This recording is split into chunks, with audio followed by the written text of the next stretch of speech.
Oscar Valdez and Shakur Stevenson nearing a deal for unification fight.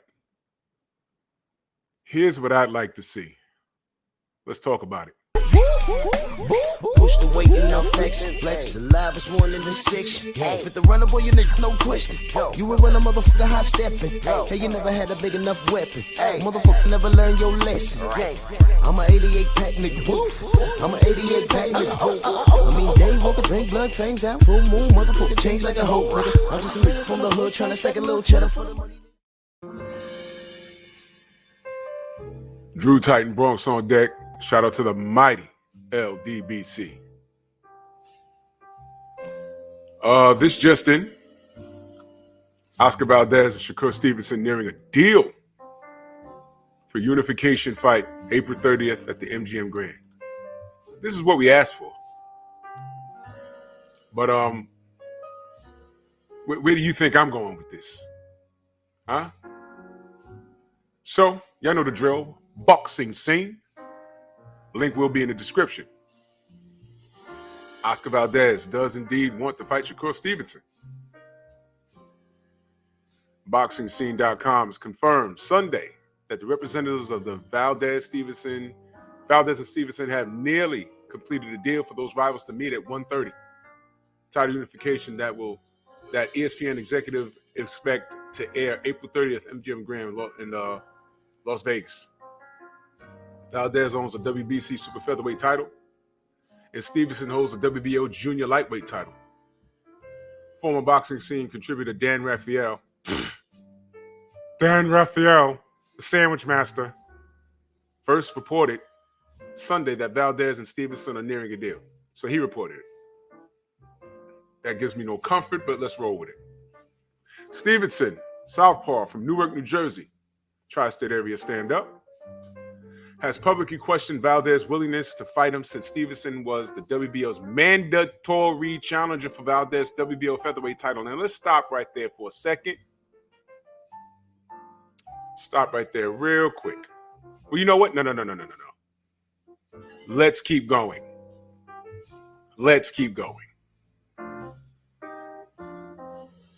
Valdez vacated the championship and moved up to 130 130 division instead of making an obligatory title defense against Stevenson, who won the unclaimed WBO 126-pound crown and easily outpointing Joet Gonzalez in October of 2019. Bob Arum, and this is where I was going. I just glanced down at this. I'm reading this for the first time, ladies and gentlemen. So I just glanced down at this because I was going to go into this, but I saw they wrote it.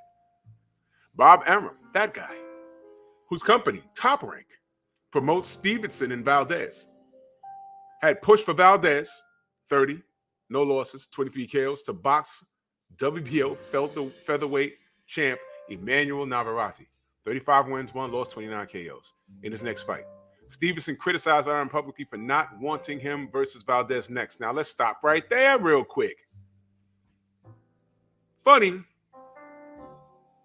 how Shakur publicly criticized Arum. Y'all remember when Arum said no? Shakur and Oscar's not next. We're going to put together Navarrete versus Valdez. I'm going to do it. You're going to like it. I'm going to have an all-Mexican card. And we were like, wait a minute. So we scratching our head like, wait a minute. You're going to put together an all-Mexican card? Why? Why would you do that? An all-Mexican card? Why would you do that? Tell me why you would do that. When Shakur and Oscar are on fire right now. What's Bob Arum going through right now with Terrence Bud Crawford? What's Bob Arum going through right now with Terrence Crawford? Do you guys remember what Floyd Mayweather said? Let me remind you before I continue with the article. Floyd Mayweather, way back August 18th of 2009, he said, I think I was just held back. I could have been a bigger, quicker draw if I wasn't held back from pay-per-view by Bob Arum. I feel that my first pay-per-view fight should have been with Angel Man Freddy. Bob Arum is biased against black fighters. He leans towards Hispanic fighters and keeps them on pay-per-view. Floyd Mayweather Jr. revealed in a recent interview with allhiphop.com. While at first glance, the comment might seem like another attempt by Mayweather to garner attention just weeks prior to his, Google the article. But I just want to point that out. Google the article. I remember that well. Remember that? But it was Floyd. It's just Floyd being Floyd. Let's not listen to him. It's Floyd. Who cares? Right? Right? Now here we are. Bob's fighting now. He's fighting for his name, but we've been saying this. Floyd said it. Bud is saying it. Shakur is asking WTF, what's going on? And then Bob said, no, forget Shakur. We're going to do an all-Mexican card. Yeah, right. Yes, indeed. Valdez, back to the article. Valdez apparently grew tired of hearing and reading as he has been avoiding Stevenson, and also pushed to make what would be a difficult fight against the native for the native Mexican. Though Valdez dominated countryman Miguel Burchell on the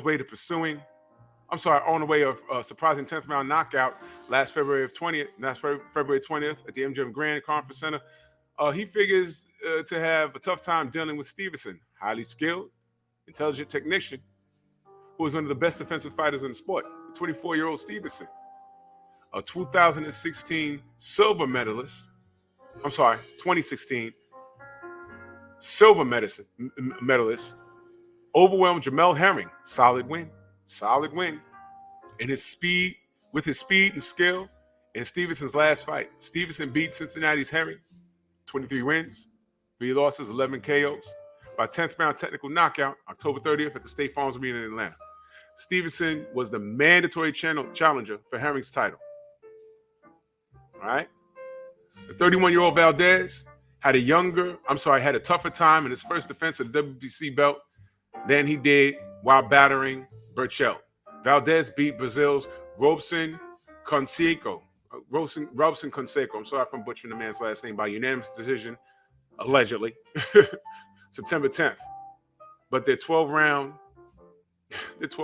was competitive at the Casino de la Sol in Tucson, Arizona. Valdez also caused controversy because he tested positive for fentanyl nearly a month before he encountered Canseco. I know y'all ain't forget about that, right? Fentanyl, a stimulant banned by the Voluntary Anti-Doping Association, both in and out of competition. I'm reading it again, both in and out of competition. It's a banned substance, both in and out of competition, was detected in Valdez A and B samples. Let me read that again. Fentanyl is a stimulant banned by VADA, Voluntary Anti-Doping Association, both in and out of competition, which means for the length of time you're an active fighter, that cannot be found. Fentanyl cannot be found in your system in and out of competition. You could not have fought in 18 months. But VADA could come knocking at your door or see you jumping rope in the gym. Yeah, I ain't got nothing lined up. I'm not even fighting this year. Well, you know what? Let's just let's take some samples here. Hey man, you got fentanyl in your system. It ain't supposed to be there, but I'm not fighting. It ain't supposed to be there though, buddy. If you're not fighting, why is it in your system? What are you doing? See how fast you could jump rope? How many push-ups you could do? It's not supposed to be there, buddy. Dirty. So Valdez, A and B samples provided on August 13th. The commission approved Valdez's license because all state and tribal commissions in the United States that are affiliated with the Association of Boxing Commissions adhere to World Anti-Doping Agency's standards, not those established by VADA. So they listen to WADA, but not VADA. You see how confusing this gets? Well, that's the article, and here's my opinion. Salute to my brother L Dub, because this is the type of time I'm on. In good faith, because it's voluntary. That's why he says in good faith. Okay, why is he saying in good faith? In this is fair. VADA means voluntary anti Anti-Doping Association. So my brother L Dub says, in good faith, Oscar Valdez should enroll in VADA testing ASAP before the Shakur Stevenson fight, April 30th. Salute to my brother L Dub. He is everywhere. I respect his opinion and his boxing knowledge. Salute to you. I wanted to make sure y'all seen this. Read it in good faith.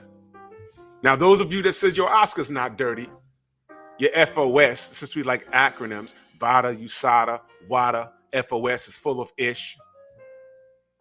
So my brother L Dub says in good faith, since it's voluntary, in good faith to shut everything down. And Oscar Senior, look, I drank some tea. That's why my A and B samples made me pop dirty. It said that I was dirty. But you know what, though? In good faith, what I'm going to do is I'm going to enroll in VADA testing right now before April 30th. So, y'all know I'm clean. If anything jumps off, he could say, hey, man, I was enrolled in VADA. I don't want to hear it. I'm clean. Okay? Now, what's interesting is down here, it says, what is it? The Pascua Yaqui Tribe Athletic Commission approved Valdez's license application because all state and tribal commissions in the United States that are affiliated with the Association of Boxing Commissions adhere to WADA, World Anti-Doping Agency standards, not those established by VADA. So because they don't adhere to VADA and they adhere to WADA standards, they said, hey, man, make the fight. It's okay. Again, this is another loophole. This is another loophole. You know what that's like saying? And I know this might be extreme, but just hear me out on this. That's like saying this dude drove across state lines to lay down with a 17-year-old, and she was going to be 18 literally that week. And in that state or in that country, wherever it happened, state, country, city, whatever, 17 is a legal age of consent. I'm just using this as an example. 17 is a legal age of consent. But where he's from is 18.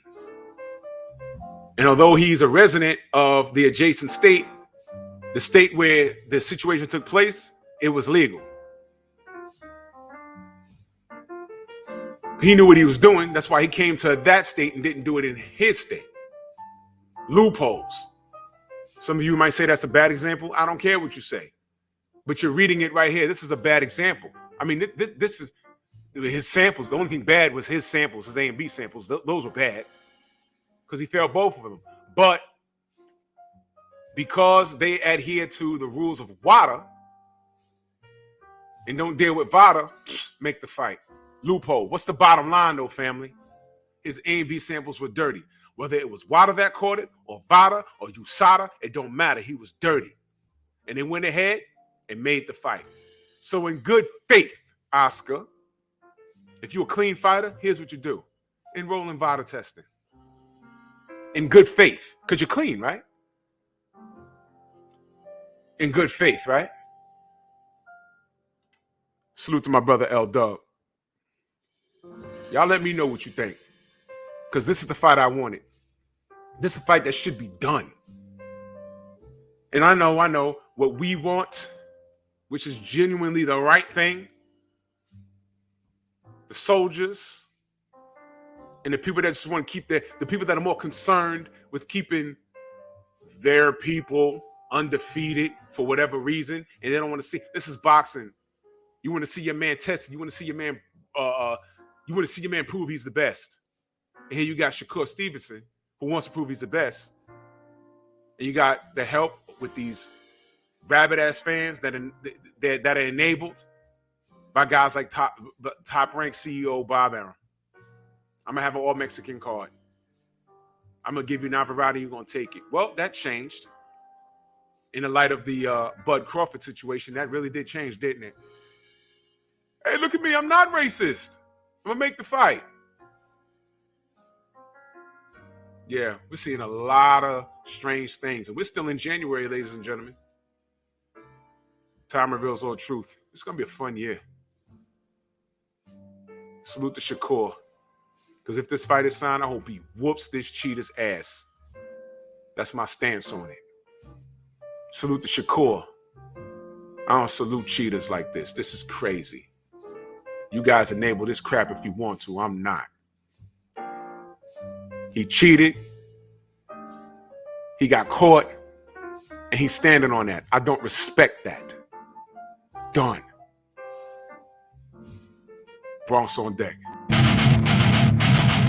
Move!